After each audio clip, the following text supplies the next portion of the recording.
All right. Hello and welcome everybody to College Football Corners, I believe 10th live stream. It's been a fun fall, but we've got a jam-packed show for you tonight. We're going to go over some of the games from last week. We're going to go over the first college football playoff rankings. We're going to go over college football corners playoff rankings, and we're going to make our picks for next week. So jam-packed show. Thank you for tuning in. Leave any questions or anything in the comments. We'll get to them. It'll be a fun show to watch tonight. So thank you for tuning in. I'm Cooper, but CJ, how are you doing today? I'm great as always. Okay. Nice to hear it.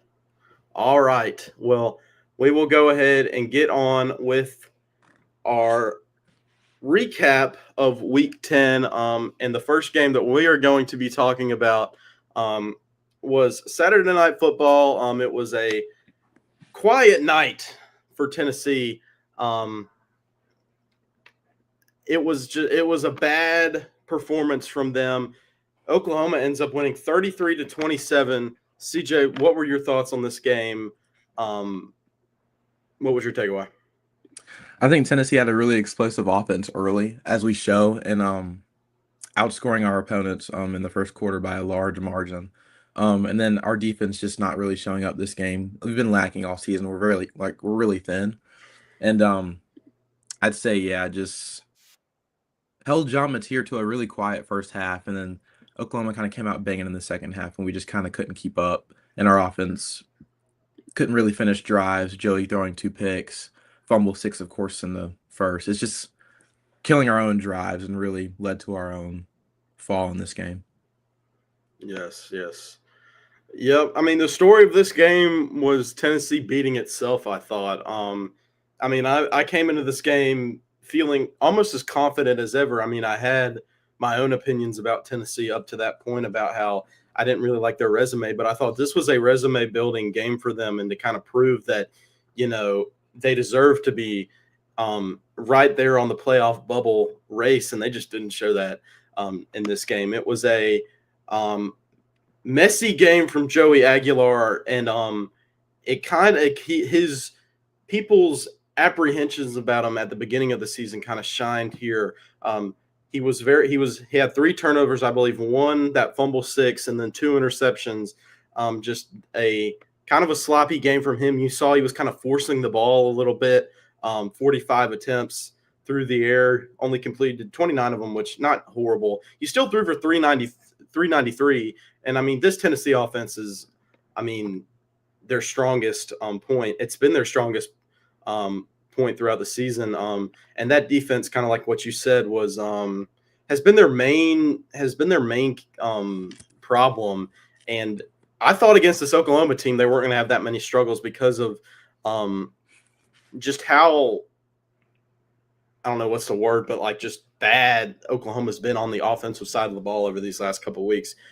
And they were wrapped up pretty good in this first half against Tennessee. You look at it, and I believe they had less than 100 yards in the first half. They still had 16 points due to just Tennessee's mishaps, but this was a really poor game from Tennessee.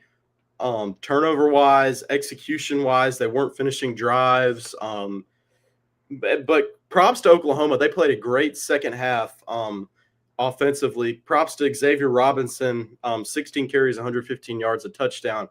He's been a bright spot for this Oklahoma team over the last couple of weeks. He's been the reason they were in the Ole Miss game. They win this game, and John Mateer as well. Really didn't have a turnover. I mean, that kind of fluke tip ball at the end of the game that went to Tennessee that kind of kept them in there. But he played a pretty solid game. He only threw for 159, but he ran the ball for 80 yards as well. So that was really kept them in this ball game. And that was kind of where the rubber met the road when they were down 17-16 and they had to produce offensively, and they were able to do that. So this Oklahoma team, they're not dead at all in the college football playoff race. They still have to play Alabama, and something to think about, even if they lose to Alabama, they could still possibly make the playoffs as a 3-loss team. So just something to think about. But sad that Tennessee's kind of season it feels like has ended the way that it has. I definitely feel like our playoff hopes are kind of out the window at the moment. But if you look at the box score of this game, I mean, if you just look at the box score only, you would think that we won this game. We had 28 first downs to Oklahoma's 19. Of course, we led in the turnover margin, but just our total yards, we ultimately dominated Oklahoma. We just could not finish our drives with points and just kind of killed ourselves. So we are a lot better than what we played. Just I mean, another thing to just add on is that the penalties, 11 penalties for Oklahoma, 104 yards compared to Tennessee only having 3. and Just 25 yards. just head scratching that you're able to let up a win here for Oklahoma when you're. I mean, it just kind of looked like even when Oklahoma was at its best, it felt like they were still missing a little something. So I think, Oklahoma utterly dominated this game, but they still found a way to win because we just well, gave the game away. yeah, I mean, almost every single stat box you look at, Tennessee beats Oklahoma in, except for the turnovers, and it still ends up being that Oklahoma wins this game, and it's really kind of due to the fact that they played the second half so well, and Tennessee giving up mistakes. But unfortunate way for Tennessee, almost it feels like to end their season, especially with Vanderbilt losing as well, which that does bring us to our second game that we will be talking about. It's Vanderbilt, who played at Texas. If you listened to me last week, I was the only one to say this on the pod, but I told you Texas was going to win this game, and they did. It was a pretty, if you watched the game, it was a pretty dominant performance from Texas all the way up until the fourth quarter.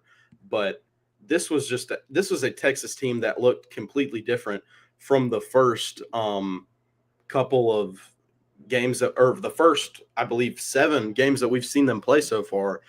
Just a completely different team. It felt like Arch Manning threw the ball incredibly well, 25 for 33, 328 yards and 3 touchdowns. No interceptions. That's a big stat line. Quintravion Wisner, 18 carries, 75 yards, 1 touchdown. It was a really impressive game offensively in the first 3 quarters for Texas. They were able to string out drives, chew up the time of possession, really just control this game up until the fourth quarter.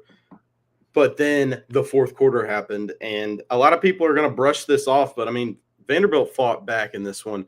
Diego Pavia, I believe he had over 200 yards throwing the ball in the fourth quarter, 27 for 38, 365, 3 touchdowns. Eli Stowers, what a game from him. 7 catches, 146 yards, and 2 touchdowns. But a key part of this game is that Diego Pavia only ran for 43 yards, and I feel like that was a key stat line. If Vanderbilt was going to win this game, Diego needed to run for a lot more.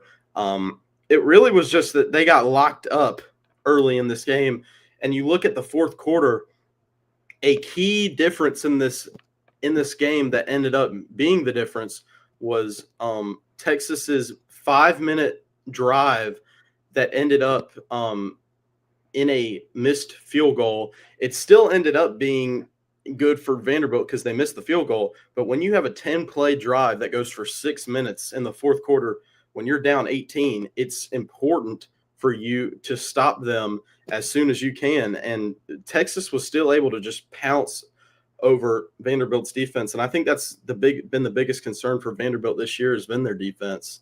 And it was shown here today. Even when it looked kind of impressive in the fourth quarter, it still ended up being that Texas was able to control the game. A missed field goal in the second half for Vanderbilt. If they make that field goal, they tie the game. So, I mean, this could have been a Vanderbilt win here if a couple other things go their way, if they just play the first half a little bit better. But at the end of the day, Texas wins this one. And they're certainly still in the college football playoff race, even though they've struggled the last couple of weeks. This is a big win for them. Yeah, I mean, even if Vanderbilt recovers the onside kick at the end of the game, they still have a chance to win the game. I'd say Texas played a great game. No knock towards Texas, but I think them not being able to put the game away in the fourth quarter, just giving up 21 points and then not really scoring any on offense either, just gives the chance for their opponents to come back. And when you play like a good offense like Vanderbilt has, you just can't do that in the SEC especially. Oh yeah, totally. I mean, you look at this game, you look at the stat box 423 to 428, and you kind of think that, okay, this was kind of a similar offensive performance from both of these teams, but 233 yards of offense in the fourth quarter for Vanderbilt. That's over half, I believe, of their production throughout the game. And so it's just like this was a very weird game when it comes to looking at what's the word? I don't looking at the stat box and just kind of seeing what you're seeing. You've got to watch the game. That's why it's important to watch the game and see what's going on. But I mean, a lot of people are going to be moved to put Texas a lot higher up here in the rankings. I still think that that's a little bit questionable just because of how they performed before. There were a lot of factors going into this game that made me like to pick Texas just because of them being at home for the first time in a month. Vanderbilt having going through this big stretch of, playing two big games against top 15 opponents. I mean, there was a lot of factors going into this game. So not to take away from Texas winning this game, but I mean, this was definitely they still have two big games against Georgia and Texas A&M that I'm going to like to see them play and win against. Definitely. So, yes. All right. Well, that will lead us to our third game that we're going to cover. And it'll be our final one because we've got a lot more to go over here today in this jam-packed show, like I said in the beginning. So we are going to go over Miami versus SMU. One of the biggest upsets of the week. You can argue Georgia Tech losing to NC State was bigger, but doing something. But SMU beats Miami here. This is a big win for SMU because they're still in the playoff race now, or they're still in the ACC championship race at least after this game. You look at it. I believe this is the first top 10 win for SMU since before the Pony Excess. Go look that up if you don't know what it is. Go watch the 30 for 30 on it. But SMU with a big win here, and it really comes down, I feel like, more of Miami's faults than SMU's performance. But, I mean, still credit to SMU, credit to Kevin Jennings, able to win this game. Kevin Jennings had a great performance, 29 for 44, 365, one touchdown through the air, and I believe he had one on the ground too. But really looking at it, Carson Beck, 2 interceptions, again, a bad turnover ratio, 2 touchdowns to 2 interceptions. Just it kind of looked like he wasn't on the same page as his receivers at some points in this game. But if you look at the stat box, Miami outperformed SMU in a lot of areas in the time of possession, in the rushing category, 159 to 23. It was just a really shocking result here, and I think it comes down to the way that Miami kind of plays offense. If you watch them play, you can kind of tell that Miami has a talent advantage over a lot of the teams in the ACC. That's not an opinion, that's a fact. There's a reason that they were ranked so high to start the season and the way that they started out the season. But the way that they play, it's kind of shocking because they slow the ball down a lot. They slow down their tempo. They drag it out. And that's kind of the reason they had the 37 to 22 minute ratio on the time of possession. But I feel like if you have that sort of talent advantage, the way that you should go about it is by using it and not letting the defense catch its breath. And I feel like if they were able to do that, or if they did do that, they would have a lot easier of a time against these teams. But instead, they let the defense catch their breath. And when mistakes happen, they kind of just they drag the game out and they don't really close the gap. And that was kind of a issue here in this game was you could see they had the talent advantage, but certain mistakes, penalties were a big part of this game as well. 12 penalties for Miami compared to SMU's 4. That was a big issue. Some drops in this game were big. And so that combined with Miami's play style on offense that I feel like is kind of hurting them more than it's helping them. I think we're really big. We're big in indicators of why they lost this game. And so I really don't think Miami is any different of a team than they were in September. It's just that their play style, and as the season goes on, the schedule's brutal for them, not in the way that the opponents that they play, but they had 2 early bye weeks and now they're going to have to go through all of these teams. It's kind of just wearing on them. So I think that's why Miami loses this game, but props to SMU. This was a really good game going into overtime.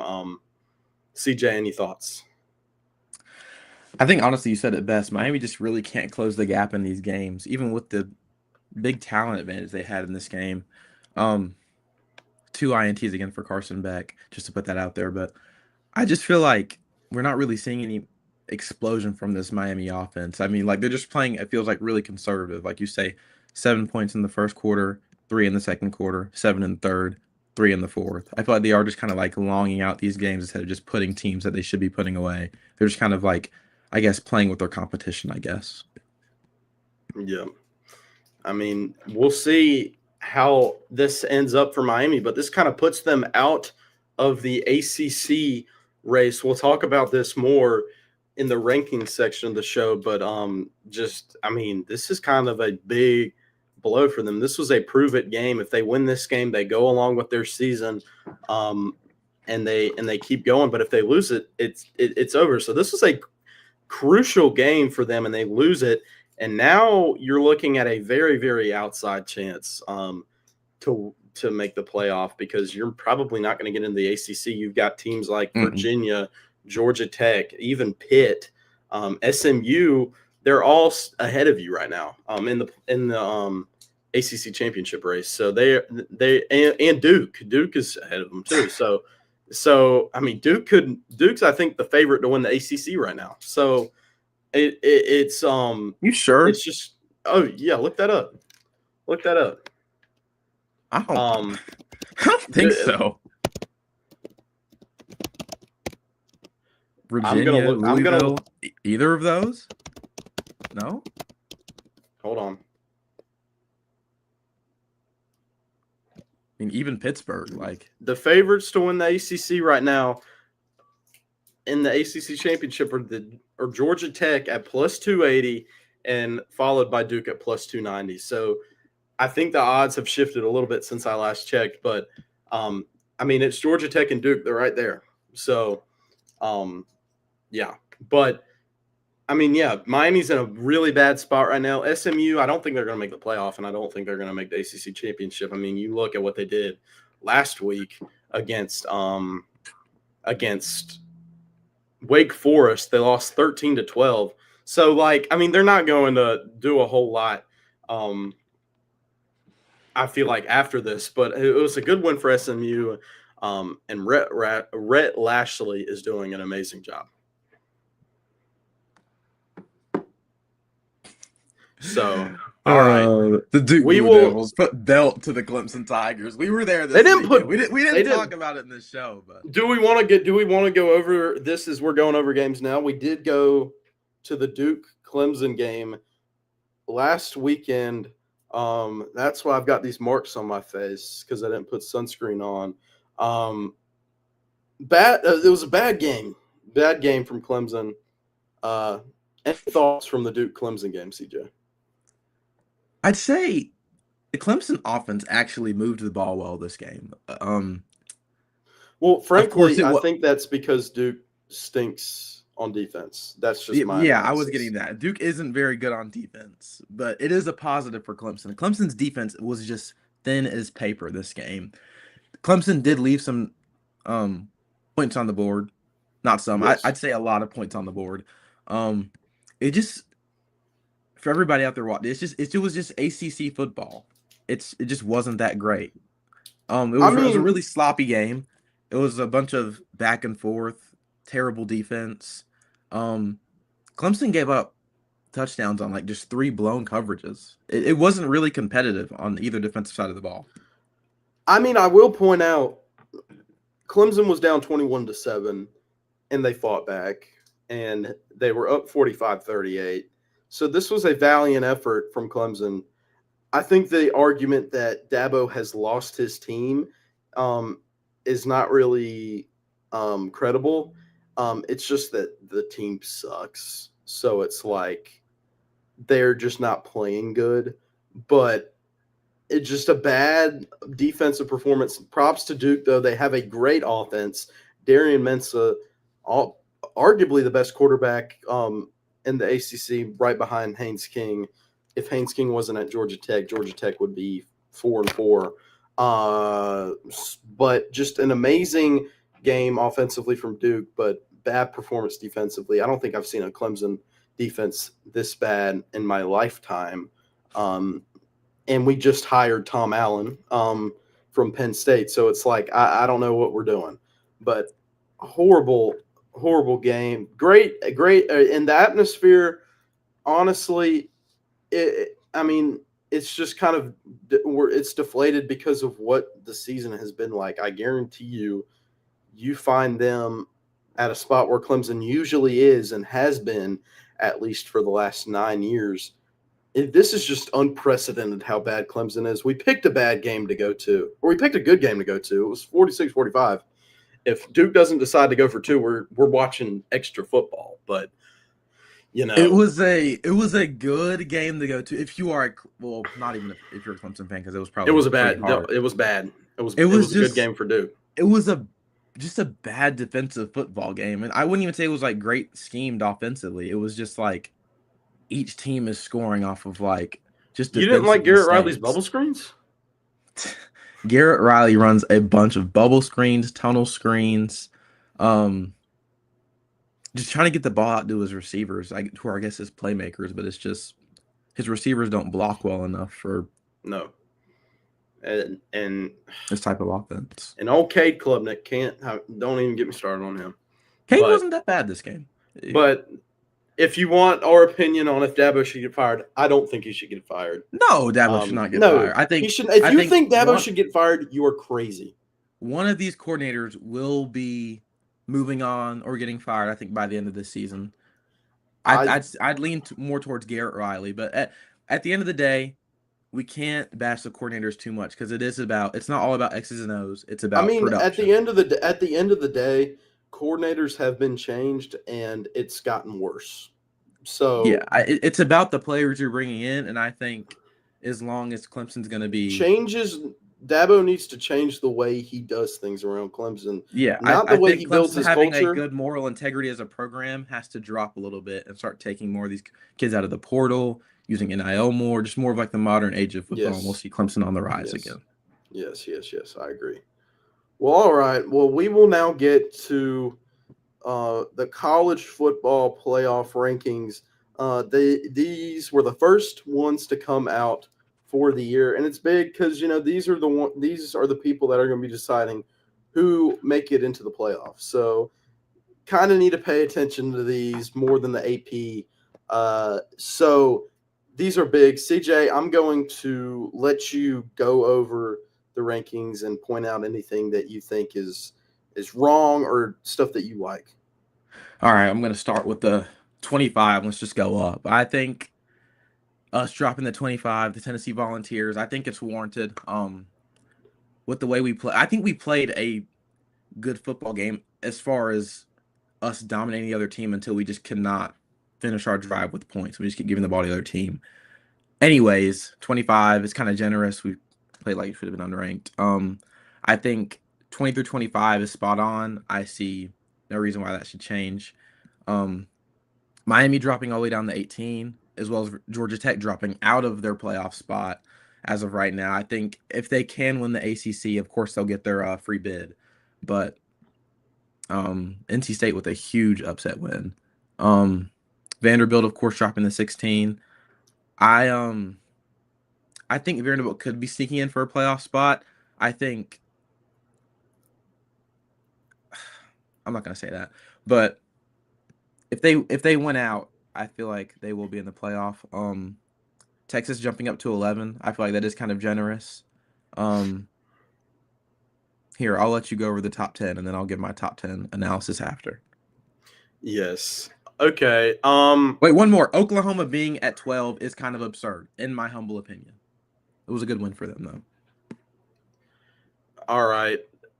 I'll go over the top 10 here. I think this is a very solid top 10 for the most part. We do have college football corner rankings coming up, so you'll see my top 10 here in a minute. But I think for the most part, this is a really good top 10. I love Oregon at 9, showing that they are really looking at the teams that you have played and how that matches up, and also the eye test. I feel like Oregon really hasn't lived up to the eye test since really Penn State. So where was this last week when you were saying, like, the eye test doesn't matter? I mean, you look at the team. Okay, so I'm assuming you're talking about Tennessee. Yeah.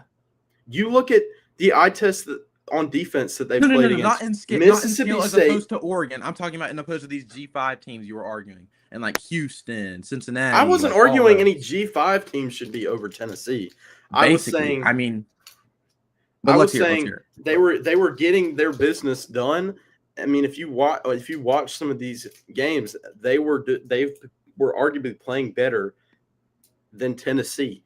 Tennessee, every team that they played pretty close, except for maybe Kentucky. But even then, they led up 30 points to Kentucky. So, I mean, you look at a 2 scores in the fourth quarter in garbage time. I would argue, but also Alabama has played close games against unranked teams. So, like, I can't. We have to use. Like, but they have the wins to back that up. Tennessee had no wins to. So I think you playing a team close, like, that's a bad team, regardless. You play, but you shouldn't be rewarded for.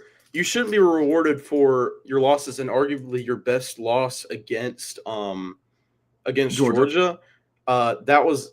When was that? September. I mean, you look at it. That was it was a while ago.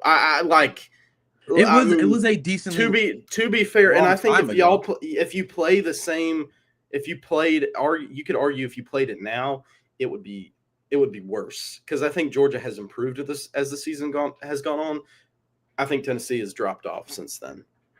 That's just a bunch of what if.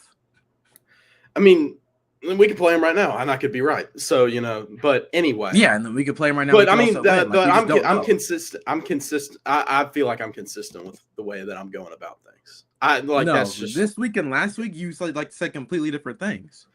You'll see my rankings, and you'll see how they'll line up. So we'll see.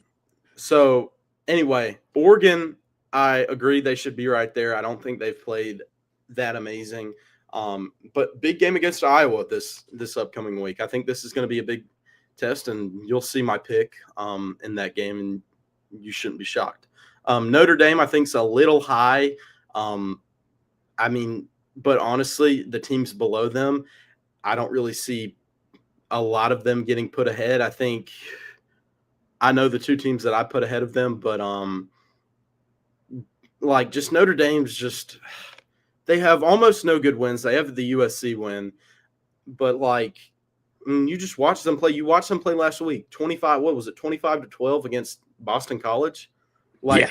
And they're just getting rewarded for 2 losses in the beginning of the season.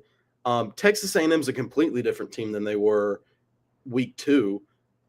Miami is a completely different team, but I mean, if you want to argue that loss is what it is now, it's a bad loss, just straight up. So, I mean, I would like to see them play a better team. Unfortunately, the best team they play until they're going to make the playoffs, because they're probably going to win out, is Pittsburgh. So, but I honestly could see Pittsburgh maybe winning that game. So, but I don't think Notre Dame should be this high. And I think if they win out, there could be a case where I would keep them out of the playoffs just because there's not an impressive win on their schedule, and they really haven't impressed me on the field. But anyway, Texas Tech, BYU, I love where they are. That's going to be a great game. Ole Miss and Georgia, good as well. I like where they are. Alabama, I like where Alabama is. I didn't want them to jump Texas A&M because of the way that I think they still should be punished for their loss against Florida State. So Texas A&M should have the 3 spot, and then Ohio State and Indiana, they're the top 2 teams in the country. So that's anyway. Any thoughts on the top 10, CJ? I think you got a spot on. Honestly, I think Texas A&M is my favorite to win the playoff now. Now that I've seen, I would like to see Texas A&M when they play Texas, because I don't think they play any other notable. They play Missouri, and then Missouri, then South Carolina. But you could honestly argue that South Carolina's playing higher than what you they're could ranked. honestly argue, other than Notre Dame, that they really have not played a lot of teams. So I'm interested to see how they play against Auburn Texas. was good in week 4, and Mississippi State was decent then. Florida sucked. Arkansas sucked. LSU's. They're still. I mean, LSU's still ranked. So I think, but I think that being the only undefeated SEC team, you should have that spot. So, all right. Any other thoughts on the top 25, CJ? I mean, no. Honestly, no. I mean, I'm just really thankful that Tennessee is ranked 25th, because I mean, we should be unranked. I mean, I think our playoff spot is gone as well. Just even if we went out, there's no scenario we get in. All right.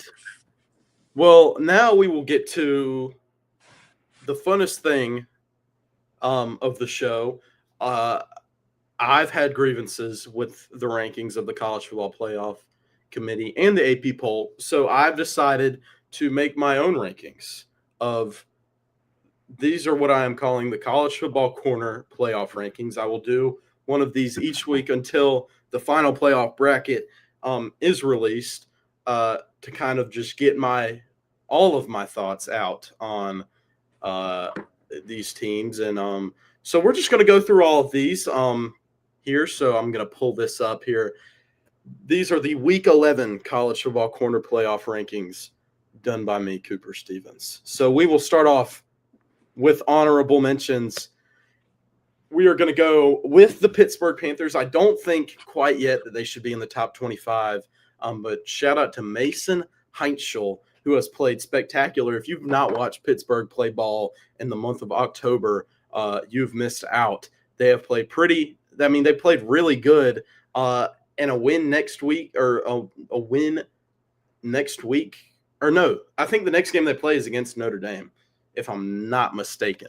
But they're my 26th best team right now. They're right there on the cusp of getting in. I just need to see a little bit more from them. But they've blown pretty much every single team out of the water in the ACC since they lost to I believe Louisville. Not sure, but they played pretty good. Tennessee, I don't think they should be in the top 25. Like I said, I thought they were overrated last week, and certainly now with the loss, they should be out of the top 25. But I mean, they're kind of hanging around. USF I see why we're at 25 though, because it's not just wins and losses. It's just like you see that we obviously dominated the game until we just could not finish our drives. I mean, I see why we're at 25. I mean, is it a stretch to some people? Maybe.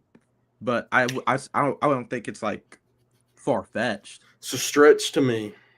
That's why they're not in my rankings. But also, you're trying to argue that USF is an honorable mention when Memphis already beat them and they're going to get the G5 spot. Have you not watched USF play? They arguably are a top 2 team in the American. Byron Brown has been playing very bad recently, actually. If you look, I think USF. They still, if you look at the odds, they still have a good chance to win the American. I And I think think they've Memphis or Navy is in this G5 spot. but I do have James Madison over them. I think USF's my final. I think they're 29 or whatever. But James Madison's looked pretty impressive. Matthew Sluke or no. Alonzo Barnett the third. He's looked pretty solid this year. And so I mean I think James Madison's right there. They're going to need a lot to happen for them to possibly make the playoff. They're going to have to win out and then hope that a lot of crap happens in the American. But I mean, I think they're a good, decent team. We will now go on to the top 25, and there is 25 through 19, and we're going to start off with North Texas 8-1. Drew Mestemaker. If you've not heard the name, you might hear it come December, but he has been playing out of his mind. He's going to be at a Power 5 or a Power 4 school next year. He is an incredible quarterback. Threw for 600 just a couple weeks ago. North Texas beat Navy last week, 31-17, an undefeated Navy. People that were arguing should be in the top 25. I have North Texas at 25. I think this is a good spot for them just because they're the second best in the American right now, and I think they're I think if the committee, it's ridiculous the committee did not have a group of 5 team in the top 25 if you're guaranteeing them a spot, which I wouldn't say that's no. ridiculous because you can guarantee them a spot without them being But like why are they top doing that 25, though? but like You want my opinion on it. I would say it like contradicts itself, but I'm saying there aren't 25 G5 teams that are better than like I'd say the top 25 overall. Like I can't name like a G5 team that deserves to be in the top 25 because they're not like North Texas isn't beating Tennessee. It's not going to happen. Tennessee's got a pretty bad defense, and if you watch Drew Mestemaker play, no. We're not that bad to lose to North Texas. North Texas is still North Texas. They're not Power 4. They don't have Power 4 money.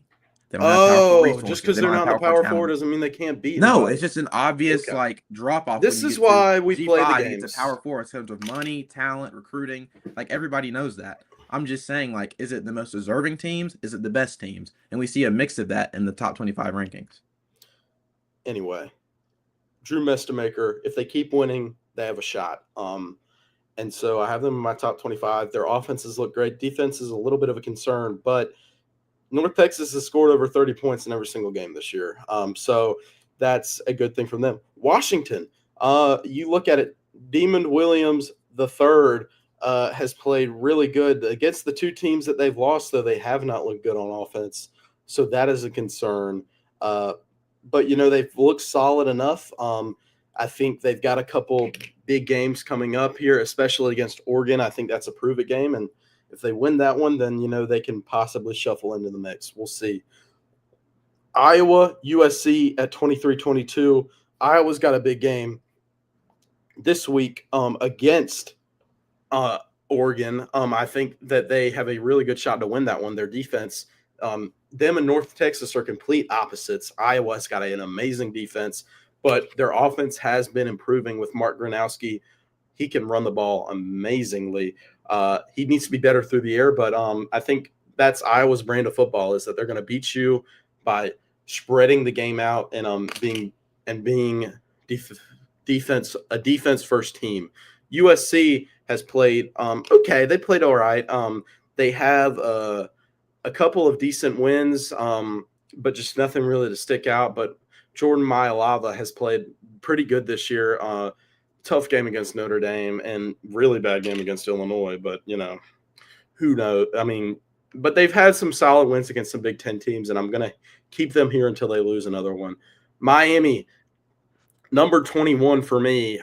They've looked really bad over the last really 3 weeks, if you're excluding the second half against Stanford. But, just they're still in here. If they lose another one, they're out. But I can't really project that they're going to be out of the top 25. But right now they're 21. Missouri, another one where they've played really bad over the last couple of weeks. Their starting quarterback's out. I can't project that they're going to be outside the top 25, but I'm projecting next week that they're going to be out. So we'll see because they play Texas A&M this week. So we'll see. Michigan at 19. Bryce Underwood's played serviceable. Their running game has been the big staple. and their defense. So I think they've played okay. Their big game, obviously, Ohio State. If they win that one, I think they're in. If they lose that one, I think they're out. Pretty straightforward path, and they can't mess up any of the other games. Which One I thing, would. can we talk about Michigan's ability to kind of keep quarterbacks kind of like the same and not develop them at all? Bryce Underwood was supposed to be like better than Nico, better than Arch Manning. He was a high school prospect. I think the highest rated in probably like past like 6 years, I think it was. And now he's just playing very serviceable at Michigan, and a run first offense, of course, but it's kind of alarming. To be fair, it's his first year, and I think you Yeah, make first that year starter. I mean, you it is make that different. you make that. I think if he doesn't look any better next year after spring and summer ball, I think that's a different story. But I think we can even right, say the same about Alex Orji as well. I mean, just Michigan's like but I mean, inability to honestly, kind of. 7-2 out of this season, where it looked when they lost to Oklahoma that the season might be cooked. Yeah. Right now it's they're doing okay. So I've Michigan at 19. We'll go down now to 18 through 11, and 18 might be a shock to you, but I've got Virginia at 18. This team does not look good if you've watched them. If you've watched them play football, which I'm an ACC lover at heart, so I've watched this team, and they do not look great. Their defense is not that great. Their offense at moments looks really bad. At other moments, it looks okay. You might look and see that Louisville is not even on this list. So that means that they're in the top 10. You're like, Cooper, Louisville lost to Virginia. Yeah, but that was like 4 or 5 weeks ago. You have to Louisville honor that, though. Louisville You can't had to honor go on the North road. Texas. You can't honor North Texas being 8-1. Louisville went and then on put the them in the road, top and 25. you And then you look. can't sit here and neglect Virginia being 8-1, even though they've been playing bad. It looks like they're trying to find a way to lose every time they play. But they are 8-1 in a Power 4 conference, and 18 is a little too low. And they also beat Louisville. They beat somebody, and they are 8-1, and Louisville is 7-1. They have beat somebody that has the same record that is in the top 10. I will say this. I think if you flip a couple plays that Virginia's played, they're It's not 6-3. They are 8-1. 6-3. Oh my gosh. They are 8-1. Oh my gosh. If you put it's just so ridiculous that Virginia is. Is Alabama not going to be in the top 5 anymore because they almost lost to South Carolina? It's not even that. It's Virginia has done almost nothing this entire season. They've had a cakewalk pretty much. I will give them the ACC is nothing, but it's still Power 4. I will give you that, but Louisville, since the Virginia loss, has been on a high trajectory, and Virginia has just barely been strung along. If you wanted to put Louisville that high, you have to put Virginia at least in the same ballpark of ranking. It would be absurd that they're Louisville still ahead of Virginia, but they need to be in the same ballpark of rank. That's just it's just this is more of an eye test ranking and maybe more of a projection ranking, but it's just okay. Then that's fair. You didn't say that. You look at I should be clarifying the way I'm going about these rankings. Just it's more of what I've seen on the field. It's also who have you beaten, who have you lost to, and where have those losses happened. I'll make that more of a thing next week. But yeah, you look at the people that Virginia played and the way they look on the field. They just don't look like a top 15 team, and when you watch Louisville, they look the complete opposite. They look like a top 10 team. I'm just going to tell you, and so we're getting a little ahead of ourselves. But yeah, that's my ranking for Virginia, and to go along with that, Georgia Tech. If you watch them, they're a one-trick pony. Haynes King has the weight of his team on his shoulders. That was the reason they lost to NC State. Haynes King was carrying them, and another good game from him. But just, this Georgia Tech defense is not good. And I have them this low just because of that's the way that's the way the cookie crumbles for them. I don't think that at the end of the day they're going to make the playoffs based off the way that they play. I don't think a 10-2 Georgia Tech gets into the playoffs. It depends though on if they get to the ACC championship. We'll Yeah, see. and I'd say you're completely right on this one. I mean, Georgia Tech with this, like Georgia Tech, I'd say if they're on the cusp of the playoff and it's another Florida State situation where, say, Haynes King gets hurt, I can see why Georgia Tech would not get their playoff spot because Georgia Tech is so reliant on Haynes King. Their offense runs through him. Yep. Yep. Going on to 16, this one's going to be a controversial one, and I mean, I'll take it, but give me Memphis at 16. I think they're the leader in the Group of Five race right now.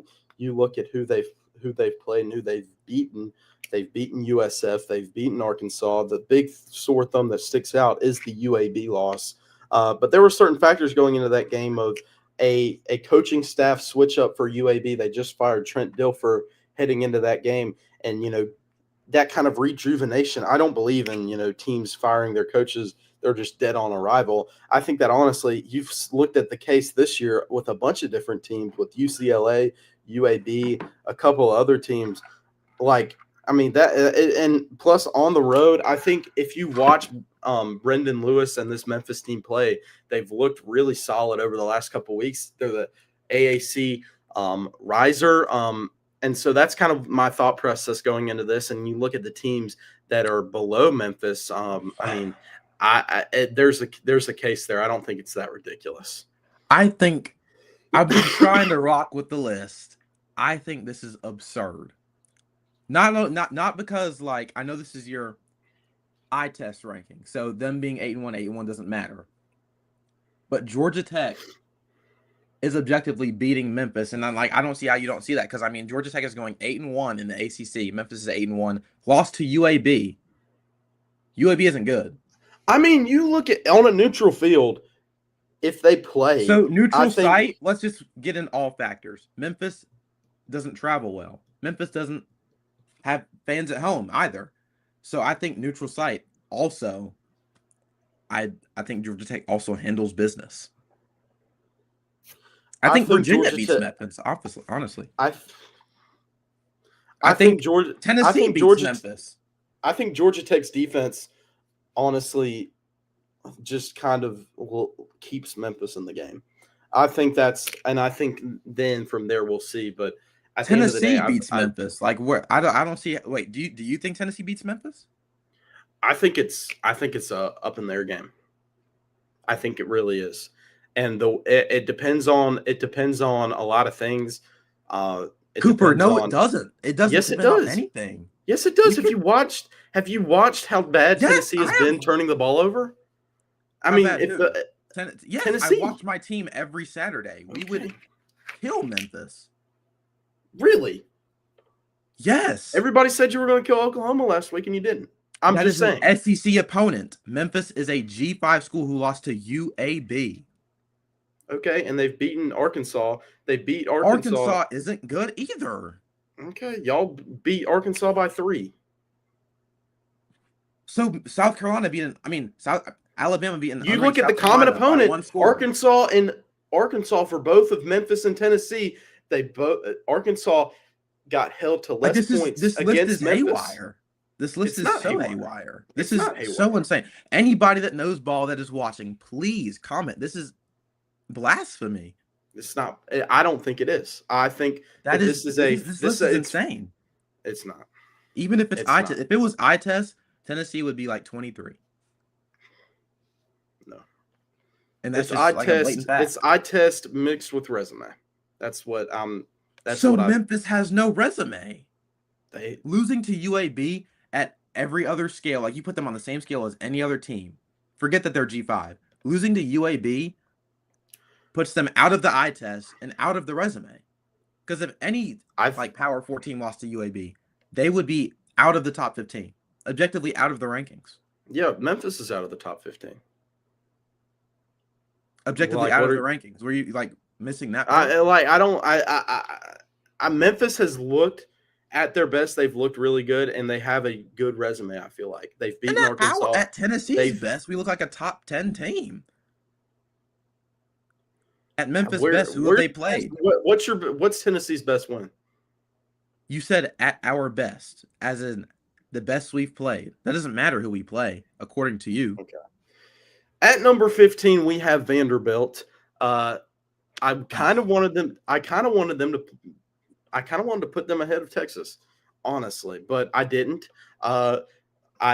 Did kind of have to honor the straight up after this week win by Texas, but I think there were circumstances heading into that game that, and plus it was 34-31, but even with the domination, I think Texas. I think we can kind of mix these two together. I don't think Vanderbilt's looked that strong this year. Their two big wins against Missouri and LSU just really they're looking worse and worse every single week.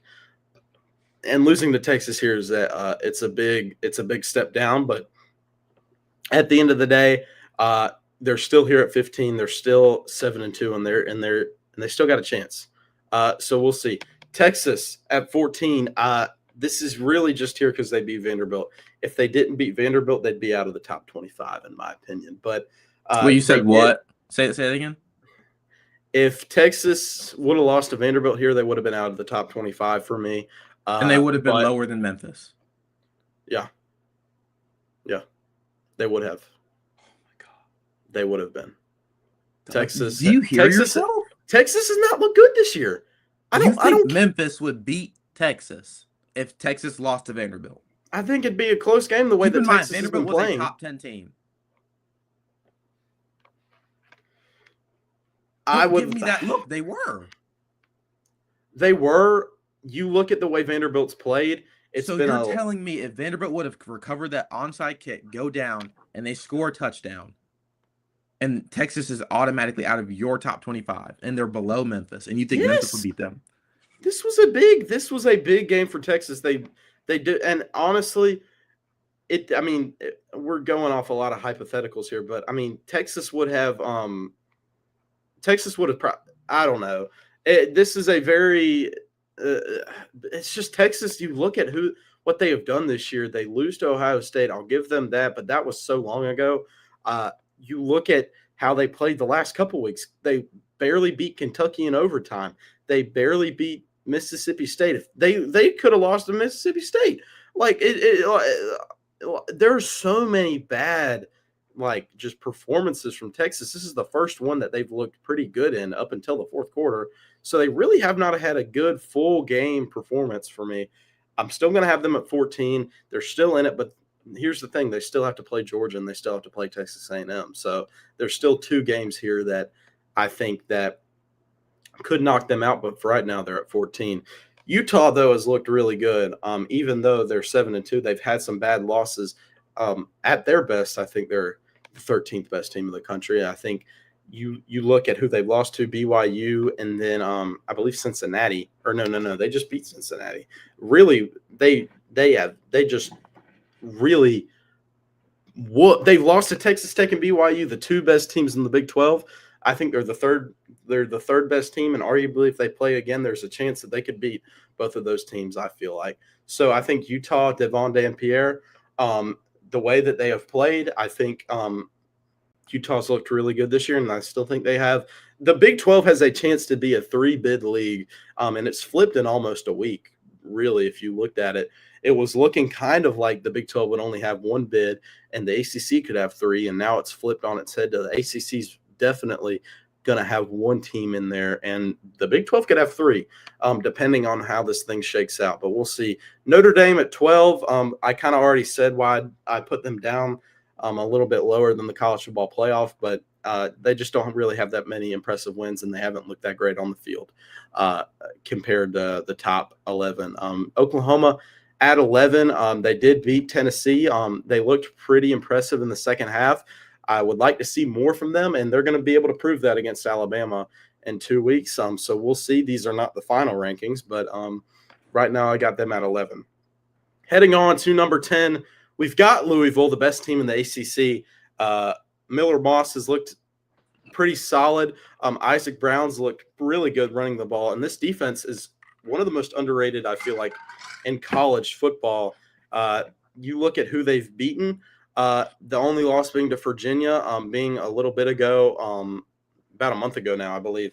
But since then, they've beaten Miami. They've beaten a lot of other really good teams in the ACC, and I think right now they are looking really solid eye test wise, and they have a pretty solid resume, especially if you take into account that Miami was number 2 at the time. I think you can't really punish Louisville for how Miami's responded to how they lost to Louisville. I think it's still a pretty impressive win from Louisville. So right now they're number 10. Number 9, I have Oregon, same as the college football playoff committee. I already kind of said my thoughts on Oregon, so I'm just going to go to number 8, Texas Tech. I think they are the best looking team in the Big 12 right now. Their only loss being to Iowa State, I believe, or was it Arizona State? Let me see. It was to Arizona State. So that was a bad loss, but they've looked really solid otherwise. And against Arizona State, they didn't have their starting quarterback on them. So like that's just straight up really kind of not their fault there. I mean, injuries happen. And so I think when they have Baron Morton behind them, they're a top 10 team in the country. BYU, number 7. I think that they are really I don't think they're as good as Texas Tech, but they can prove that they are because they played this week. But Well, they Cooper, are who have they played? They have not played a whole lot, to be fair, but they've So beaten for that Cincinnati. same reason, why are they not lower? They've beaten Utah. Utah is ranked 23, and they won by 3 points. They've looked really solid since then. And so, I mean, and actually, no, Utah's 13. They're the same as I have them ranked the same as the college football playoff. I'm talking about no. Utah is ranked 23. Nope. I'm looking at it right now. Looking at it right now. Look at the college. Utah's ranked 13th. No, I'm right. I am right. Look at the rankings. Yes, I am. Look at them. 23 right here. Utah Utes. Yes, that's when they played. Look at them now. They're 13th. I'm looking at it right now. Look at the rankings right now, CJ. I'm looking at them, Johns. And Utah's 13th. Oh, okay. I refreshed. Okay. Yes. Utah's 13th. At the time, they were 23. They've played and they've looked better since then. They've played BYU one person, Utah. Cooper. They've played one person. Half these teams you're neglecting have played one team as well, but you're still like your logic doesn't. You're just like picking your logic from team to team. No, I'm not. Yes, we can go back after this so we can explain yourself again. This isn't adding up. It's just kind of picking and choosing. I have BYU ranked the same as the committee, and you just said that the rankings look good, and now you're saying that they're not. For me, I've never said these rankings look good. I say objectively, this ranking is good in the college football playoff ranking, but as far as your ranking goes, it doesn't add up to what you're saying. But why are you disagreeing with BYU being 7? Because of what you said about previous teams. Who have they played? They played BYU, or they played Utah. I'd say 7's a good spot for BYU, but who have they played? Because you're giving the same logic. Utah. Okay. And they have a chance to beat Texas Tech here. They have a chance. Everybody has a chance to beat everybody. I think okay. Ole Miss number 6, Georgia 5, Alabama 4, Texas A&M 3. These are all the same as the college football playoff committee. I do think Alabama should be 4, just behind Texas A&M, but they do have a case to be 3. We'll see though throughout the rest of the rankings, and then we have Ohio State number 2, Indiana number 1. I think Indiana's looked better as the season's gone on. I think they have a better win than Ohio State. I don't think that's Ohio State's fault, really, but I think these two are neck and neck. I think either way you put them is a good place. But I like to have Indiana number 1 just because of what they've done this year. I feel like Ohio State is more their number 1 because of their preseason ranking. And I think if you switch the names of Indiana and Ohio State, I think, okay, if you switch Indiana's name with Ohio State's name, I think Indiana gets put number one immediately. But Objectively, it is because of their preseason rank, and they start at number one. What have they done that proves that they aren't well, I number just don't one? think they look as good as Indiana. I just don't think they look as good. Okay. Well, still, if this since you said and you're tying, and since you said you're tying a little and bit of both, I'd say Ohio State has not proven that they aren't number one because they've handled business regardless well, of who they play. these are my first rankings. So Yeah. Ohio State wasn't number one to start off. So I like Indiana more. And frankly, this was the College Football Playoff Committee's first ranking, so they could have done the same thing. But who cares? But I do think Indiana's the number one team in the country. But these two teams will play in the Big Ten championship. Nothing's going to change there. So unless something crazy happens, but I don't think they will. So I mean, and again, disclaimer: these are just the week 11 ones, so we still got 3 or 4 weeks, and some stuff will be played out. But these are my how I envision all these teams. Anyway, that was the first college football playoff or college football corner rankings. With no controversy, those are the right rankings. If you do not like them, you can leave. But Don't anyway, leave because I know you don't like them, so don't leave.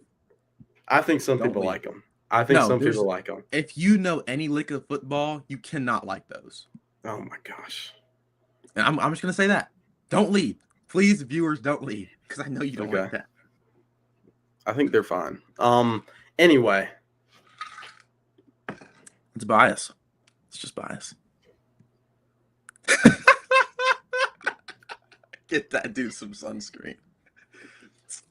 I agree. I didn't know you were supposed to wear sunscreen in November. But I've learned my lesson. But anyway, we will now go on to our final segment of the night. It is our picks for this week. The famous picks. If you want to check, let's check up on how we're doing record-wise. Bad week for picks last week. Trent went 7-8. I went 8-7. CJ went 6-9. Jeez. Yeah, it was bad. I had some pretty good picks. I picked North Texas over Navy. I picked Texas over Vandy. I did pick Cal over UVA. That just shows how much I don't believe in Virginia. And that might be reflected with my pick this week, but we'll see. I think that was just ignorance. They only beat them 24-14 on the road at Cal, and you have seen how bad they played the last couple weeks. That was not a bad pick. It just didn't. Your reasoning was it's a long flight. It's a long flight, and the way that they had been playing, they almost lost to North Carolina. It is a 4-hour flight. It is a 4-hour flight. If North Carolina converts, North Carolina. They almost lost to UNC. They almost lost to UNC. Let's look at Cal's resume now that we're at it. Let me pull it up. And I thought Cal was better than UNC. And you look at the anyway. You got to realize that the team is just finding a way to win. I mean, Cal lost to Duke. Cal barely beat UNC as well. Cal lost to Virginia Tech, and I would like to see Virginia play somebody, but we're not going to see that until they make the playoff and get blown out by 50 points. Virginia has just played to the level of their competition. It looks like they're finding a way to lose, like every time they try to play, but they find a way to win. Anyway, so our records after week 10, Trent, he missed a week, so he's 77-43. I'm 83-49, and CJ is 81-51. So those are our records after week 10. We will get Trent to pick these 12 games here sooner rather than later. But the first game that we are going to be talking about is Northwestern at USC. Who do you got here, CJ? Give me USC. Give me Lincoln Riley. Yeah, I'm going to agree with you here. I think Northwestern's, they've played sneaky. They played a sneaky season. They're 5-3, I believe. So good for Northwestern, but I think USC will take care of business here and pull one out. Next up, we have Tulane at Memphis. This is a sneaky game for the group of five. Arguably the two best teams in the American. Tulane right outside of my honorable mentions. I think it is the two best. I don't know if it's pretty. I believe Tulane is they've got 2 losses, but you look at what they've done this year, and it's not been horrible. They beat, I believe, 2 Power 5 teams, and one of their losses was to Ole Miss. So I think Tulane's look decent with Jake Retzlaff, and I still think they have a chance to. They just lost to UTSA by a lot, 22 points. 48-26. I actually watched that game, believe it or not, and it was Wow. it was very. But I mean, they've looked. I mean, they beat Northwestern. They beat Duke. No, I think UTSA has 3 wins. Yeah, That's pretty bad. But Tulane's still in the American hunt. UTSA And if they win is 4-4. If they win the American, they still have a chance to win the American. That's all I'm going to say. This is a big game for the American Conference. CJ, who do you got here? Retzlaff just played so poorly in his last game against a bad defense. I think I'm just going to take Memphis. Well, after ranking Memphis 16, I don't think I can pick against them, but this might be a sneaky good game. So I'm going to pick Memphis here. I do like Brendan Lewis. I do like this Memphis offense a little bit better than Tulane, especially after what Tulane's did last week. And they haven't looked as good as Memphis has, but I do think this could be a good game. All right. Next up, we've got Georgia at Mississippi State. CJ, who do you got here? Give me Mississippi State. Not much. No, wait. Sorry. Oh! Give me Georgia. Not much to say. Oh, my gosh. I wasn't going to say anything. Yeah, because you would have got a free extra win in the win column. I'm picking Georgia here, too, but all I'm going to say is it's a long bus ride. So I'm just kidding. Yeah. But the bus ride is 2 days prior. Hey, maybe they get really comfortable at the hotel. Serve a sirloin instead of a ribeye. All I'm saying is last week, 24-20 against Florida. And arguably, I think Mississippi State might be better than Florida. That's arguable. Yeah, I could see it. So that's just – but I think Georgia's going to win this one. Anyway, next up, biggest game of the week, 7 versus 8. BYU at Texas Tech. This is a huge game for the Big 12. Huge game for the playoff to see how many teams get in from the Big 12. CJ, who do you got here? I just think I'm going to pick Texas Tech. Just here's why. I think they're just been more dominant in their wins. I will say, I think I picked them against Arizona State, and I lost that pick, and they hurt my heart. But they're just very dominant team as far as their win column goes. And BYU, they just don't really, even though they still play in the Big 12, I'd say their wins are just kind of lingering, if that makes sense. Yeah, BYU's the Virginia of the Big 12, but they look better than Virginia. I think it just looks like they're trying to find a way to lose every time they play. You could make a case for every team in the top 25 looks better than Virginia. But but yes. I would say that's true. But it'd be a stretch. But I am going to go Texas Tech here. I mean, but I do believe in BYU. I think they've gotten better throwing the ball. I think that's been their biggest concern. But I do think they get LJ Wilson back this week. Let me look.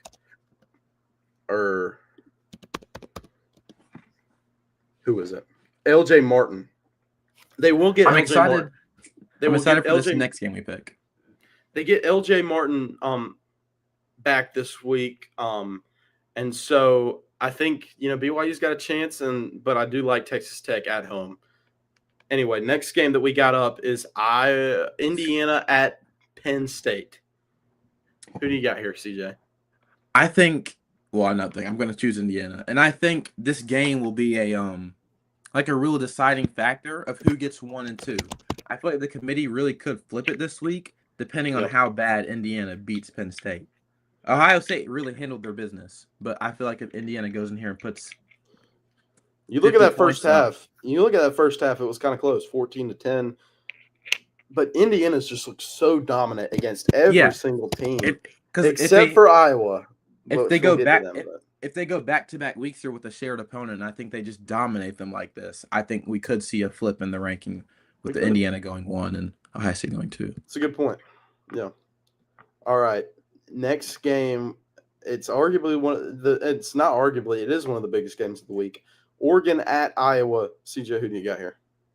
I'm going to choose Oregon. Do we know where game day's at this week? It's at Texas Tech. Okay. That makes sense. That This is Raider where I'm gonna. rash. This is where I'm gonna differ from you here. I'm gonna go Iowa. I like this Iowa matchup here. I think Iowa's gonna make Oregon play their style. I think this is gonna be kind of low scoring. Defense is gonna be key here, and I think Iowa's got a better defense. And I've liked the way that Mark Gronowski has played over the last couple of weeks. And you kind of look at the trajectory of these two teams. They've been going. One's been going up, one's been going down. Oregon's been going down. They've not looked great. Have you watched the Wisconsin game last week? They did not look amazing. So I like Iowa here. I'm not saying Oregon can't win this game, but I think it's more likely that Iowa wins just because of I like the way Iowa's looked. You look at the Minnesota game, and you look at the Indiana game that Iowa played. They lost 20-15. They've looked really solid. I think they can play up, and so that's going to be the reason why I pick Iowa here. I think we could also say the same thing. Indiana played Oregon close as well, winning 30-20. I just think if Iowa could say perhaps win the time of possession in this ball game, I think they could be on the greater side of a win. Yeah. All right. Well, let's go now to Texas A&M at Missouri. Who do you got here, CJ? Give me number 3, Texas A&M. Marcel Reed is a dog, and I think he is. If he puts up a good showing here, he'll be number 1 in Heisman voting. I mean, I agree with you here. I think Texas A&M's going to roll. I don't think Missouri's looked incredibly good over the last couple of weeks. They've been kind of declining. They won't have Bo Perubola. Texas A&M arguably might have like the best offense in the country as far as their options go. They just have so much they can do, whether it be in the slot, in the X receiver, in the running back room, and they have a great offensive line as well. And I haven't even mentioned Marcel Reed either. It's just endless options, and I feel like it's really hard to stop and scheme for the defense. Yep, I agree, and I think their defense is right up there too, with the best of them. So I love Le'Veon Moss. I love Marcel Reed. So I think that's going to be a tough team to beat down the stretch. And in special teams as well. Casey Concepcion is their punt returner, kick returner. Just all around solid team. Next game we have up is Auburn at Vanderbilt. Who do you got here, CJ? Give me Vanderbilt. I think if Diego Pavia just can establish his run game a little bit more in this game, and Vanderbilt not be so reliant on pass late in the game. If they just have their good, nice flow of a mixed offense, kind of like a 60-40 as they normally have, 60 run, 40 pass, I think they'll be just fine in this game. Auburn again, more like a chicken with its head cut off with the head coach firing and Hugh Freeze. Yeah, I mean, I'll say here, I obviously picked Iowa over Oregon, but I think if you're looking at a game to pick for an upset here, I don't think this is a bad game to pick. Vanderbilt coming off the loss to Texas. I think Vanderbilt's offense relies on one guy, and it's Diego Pavia. And I'm not saying that he's going to do bad this game, but if you contain him to under 200 yards throwing and you contain him to under 30 yards running, you got a good shot to win. Vanderbilt's not that high scoring of an offense, and Auburn's got a horrible offense. They scored 3 points against Kentucky, but I don't think Auburn's defense is really good, but I feel like Vanderbilt isn't a very high scoring offense, but it is a high-power, very dominant offense. They can drive the field on you really Yeah. well.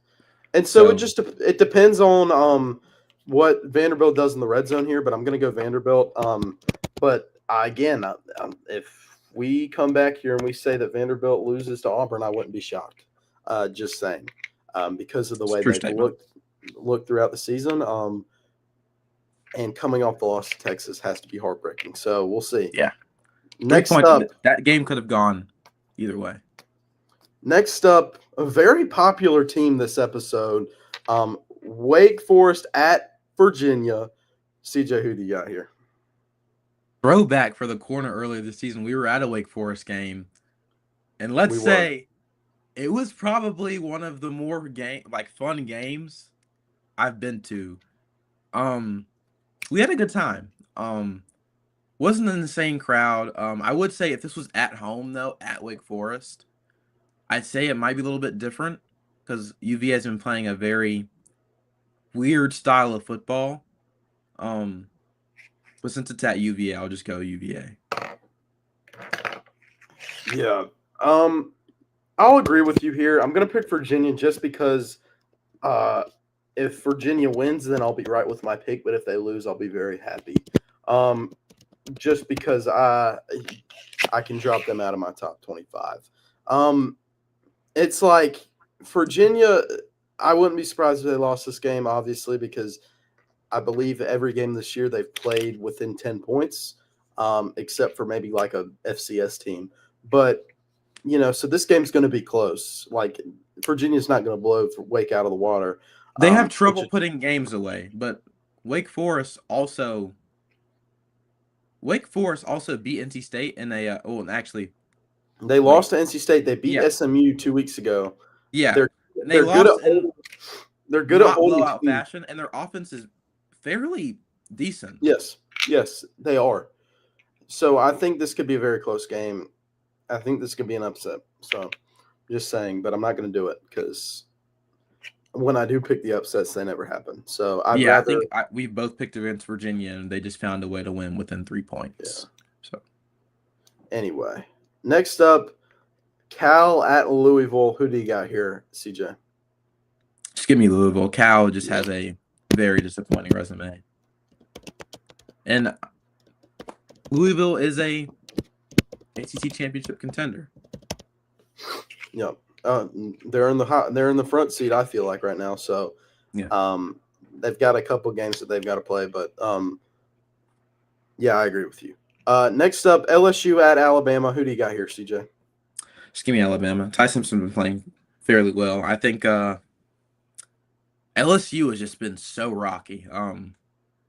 Head coach firing, Nussmeier getting pulled for a couple drives. I mean, it's just like there's just so much going on behind the scenes at LSU that we probably don't even know about. And I think it's just been kind of a piss show. So it's going to be Bama. Yep. Alabama coming off a bye here. I think this should be no problem for them. I'd be shocked if they lost this game. So we'll see. But, yeah, I mean, it's just LSU's already on next season. New head coach, new everything. It's kind of scrapped. All right. Navy at Notre Dame will cap us off here. Who do you got, CJ? Just give me Notre Dame. I think you're going to pull the upset card here. I can kind of feel it. Yeah, I know you. Yeah. Yeah, you got me. Navy. I mean, I think Blake Horvath, they did just lose to North Texas, but I have North Texas in my top 25 for a reason. I think they're a good ball club.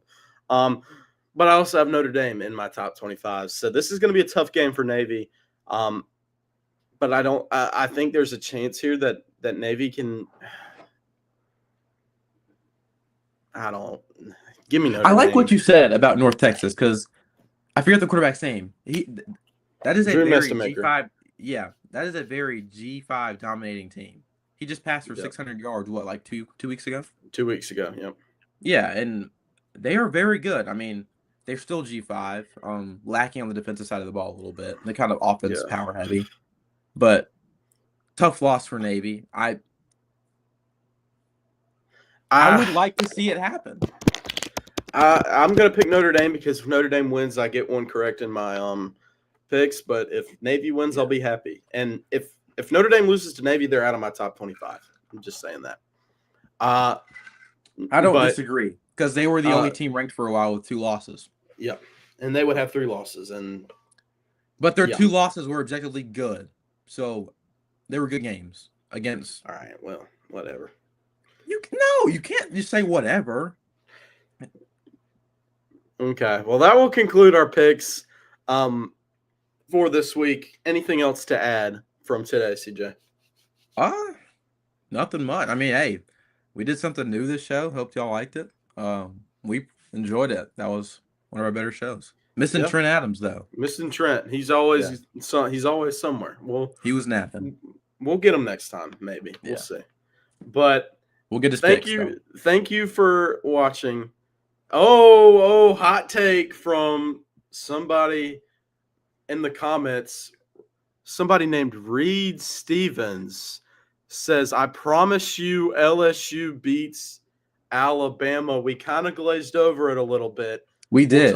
We'll talk about it right now as we're ending the show. Any thoughts on LSU beating Alabama, CJ? Me personally, I feel like it's not probable to happen. Alabama coming off a bye week, though. We know how they are off bye weeks. We know how they are against lesser opponents and how they can't really finish business unless it's a very meaningful game. What's the time slot for this game? Is it 3:30? 7:30. 7:30 at Bryant-Denny. Yep. At Bryant-Denny, I Reed Stevens, whoever you are, this is a take, and I can see it happening. I think getting Brian Kelly out of their system, I think, is going to help better than it hurts. The players obviously did not like Brian Kelly, and I feel like nobody on the LSU staff did either. But I feel like with all the media narratives going around LSU right now, it could happen. It could fuel them to a W. I think if LSU wins this game, it would have to be low scoring. I don't think Garrett Nussmeier can make it an offensive shootout, but I do think that's how South Carolina stayed in the game against Alabama, and I think it can happen against I think it can happen against LSU. I think Alabama, though, coming off the bye, does have the slight advantage. But if I'm wrong, I'm probably going to get a lengthy phone call Saturday night. If LSU, I mean, Alabama has been struggling in the receiver room to get separation, so Ty Simpson can have open balls to throw to. I'd say LSU has pretty much as good as anybody the defensive back room to make that happen. It'll be a good game, I think. It'll be a good game, maybe. We'll see. And yeah, we'll see. This is the game that all LSU players want to play and get paid. That could be true. It could be true. It could be true. I mean, like you said, also, once you fire a head coach, I think you have so many X days to get in the transfer portal. This could be the put your film on tape game for all these LSU players that want to transfer. It's a rivalry game. It's a big game. Yeah. It's a big game. So we'll see. But I do think that Alabama will come out with it. But I wouldn't be mad with LSU winning. I have my biases, and I don't like Alabama. So, and I don't like Kalen DeBoer either. So I don't dislike Kalen DeBoer. I mean, I don't dislike him. I just don't like him. Is there a reason why? I don't think he's that good of a head coach. Can we get reasons why? Just because last season as a whole was really bad, and then this season, even you got the Florida State game just really made me mad. And I mean, he has had some couple good games, but even just the South Carolina game, like even I could just predict that they were going to be that game. And he definitely has a couple good wins under his belt, but he has some like very close games. It just makes you wonder, like what's the reason behind? I don't think he has get over the hump of not handling business. I feel like maybe it's like a lack of team focus. I don't think he has the locker room. That could be a reason. Also, we just don't know. I'd love to have like the inside about it, but we'll see. All right, well, that will conclude us here. Make sure that you're subscribed. And that you watch our other videos. We've got a lot of Loudest Moments videos. We got some more of those coming out here in the next couple weeks. So make sure to stay tuned for that. Go follow our TikTok, our Instagram. Those are CFB Corner. This one's College Football Corner, but those are CFB Corner. So make sure to go look us up on that on TikTok and Instagram. But stay tuned. Wednesday or Thursday, these live shows are coming out. Make sure that you follow the Instagram so you can see when those are coming up.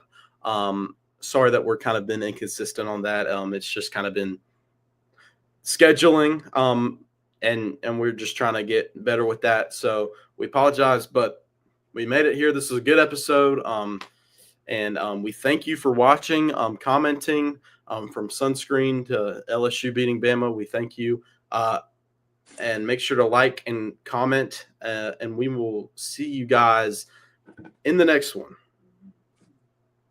Peace out.